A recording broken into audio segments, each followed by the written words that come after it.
இயேசுவில் அன்புக்குரியவர்களே, இன்பத்திற்கான வாக்குறுதி. ஆமாங்க, அற்புதமான ஒரு வாக்குறுதியை கொடுத்து இன்பத்தின் பாதையை சொல்லித்தர விரும்புகிறார் ஆண்டவர் இயேசு கிறிஸ்து. வார்த்தையோடு பயணம் செய்து அவர் தருகின்ற அந்த வாக்குறுதியின் மேன்மைகளை தெரிந்து கொள்ளலாம். வாங்க. பிரைஸ் அல்லாஹ். இயேசுவுக்கே புகழ், இயேசுவுக்கே நன்றி. இறைவனின் அருட்கரமும் அருளாசிரும் உங்களோடும் உங்கள் குடும்பத்தோடும் நிறைவாக தங்கிட உங்களை நான் வாழ்த்துகிறேன். அன்பில் இனியவர்களே, ஒரு அற்புதமான வாக்குறுதியை இன்றைய நற்செய்தியில் ஆண்டவர் தருகிறார். உங்கள் துக்கம் மகிழ்ச்சியாய் மாறும். யோவான் 16:20. இந்த வார்த்தைகளை கேட்பதற்கு நமக்கு உற்சாகமாக இருக்கிறது, ஆறுதலாகவும் இருக்கிறது. இயேசுவின் இந்த வாக்குறுதிக்கேற்ப நாம் சந்திக்கும் எல்லா துயரங்களும் மகிழ்ச்சியாக மாறிவிடுமா? சற்று சிந்தனை செய்துதான் பார்க்கலாமே. நமக்கு வருகிற துயர விளைவுகளுக்கு காரணம் என்ன என்று எண்ணி பார்க்க வேண்டும். துயர விளைவுகளை ஏற்படுத்தும் மூல காரணங்கள் தான் என்ன என்பதை நமது சிந்தனை, சொல், செயல்பாடுகளை கருத்தில் கொண்டு ஆய்வு செய்து ஒரு சிந்தனையை சீர்தூக்கி பார்க்க நற்செய்தி சொல்லித் தருகிறது. பல துயர விளைவுகளுக்கு நமது முட்டாள்தனமான கவனக்குறைவும் நல்வழியில் நமது பழக்க வழக்கங்களை அமைத்துக் கொள்ளாததுமே காரணமாக இருக்கிறது. அப்படிப்பட்ட துயரங்கள் இயேசுவின் வாக்குறுதியில் இடம்பெறும். துயரத்தின் வகையில் இடம்பெறாது என்பதை நாம் உணர்ந்து கொள்ள வேண்டும். நமக்கு நாமே வேண்டும் என்று தீமையை ஈடுபட்டு அதை வருவித்துக் கொள்ளும் துயரங்களுக்கு கடவுள் ஒருபோதும் பொறுப்பேற்க முடியாது.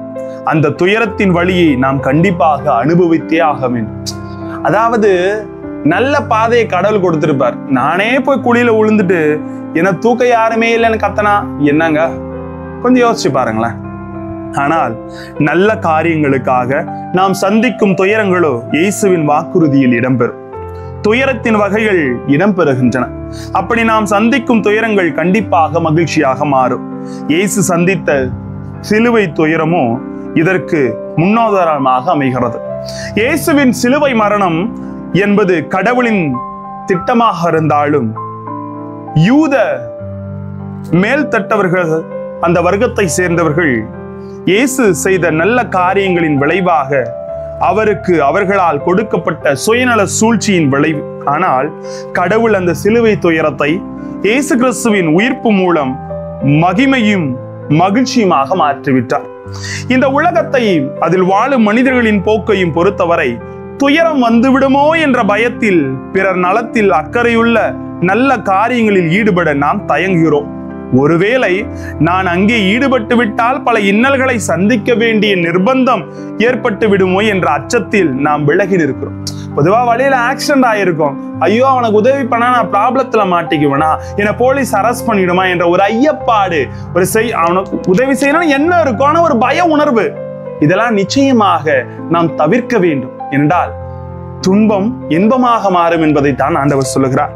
ஆனால் இறையரசை கட்டியெழுப்ப வேண்டும் என்றால் நாம் இந்த அச்சத்திற்கு உள்ளாக கூடாது என்று இயேசு தன் சீடர்களுக்கு உணர்த்த விளைந்ததை இன்றைய நற்செய்தி அழகாக சுட்டி காட்டுகிறது. இதை உணர்ந்து நாமும் இயேசுவின் உண்மையுள்ள சீடர்கள் என்ற முறையில் அச்சம் களைந்து இறைவன் தரும் மகிமையை எதிர்பார்த்து இன்னல்களை ஏற்று வாழ்வோம். அச்சம் தவிர்த்து நம்பிக்கை கொள் என்று ஆண்டவர் மீண்டும் ஒரு அழைப்பினை தருகிறார். அன்புமிக்கவர்கள், அதை உணர்ந்து வாழ்க்கையில் கடவுள் கொடுத்த அற்புத வாக்குறுதியை நம்மில் நிலைநாட்ட அவரோடு கடந்து செல்வோம். ஆசீர் நமக்கு. ஜெபிப்போமா. அன்பு இறைவா, இன்று நன்மைகள் செய்ய மனமிருந்தும் அதை செய்ய எத்தனையோ தடைகள் ஏற்படுகிறது. ஆனால் எங்கள் வாழ்க்கையிலே துயர மகிழ்ச்சியாக மாறும் என்ற உணர்வு, அன்பான அந்த வாக்குறுதி வாழ்க்கையை ஆசீர்வாதத்திற்கு அழைத்து செல்கிறது. எனவே என்னாலும் துயரங்களை கண்டு துவண்ட விடாமல் உமது அருள்வாளில் வாழ எங்களோடு தங்கும் ஆண்டவரே. Praise the Lord.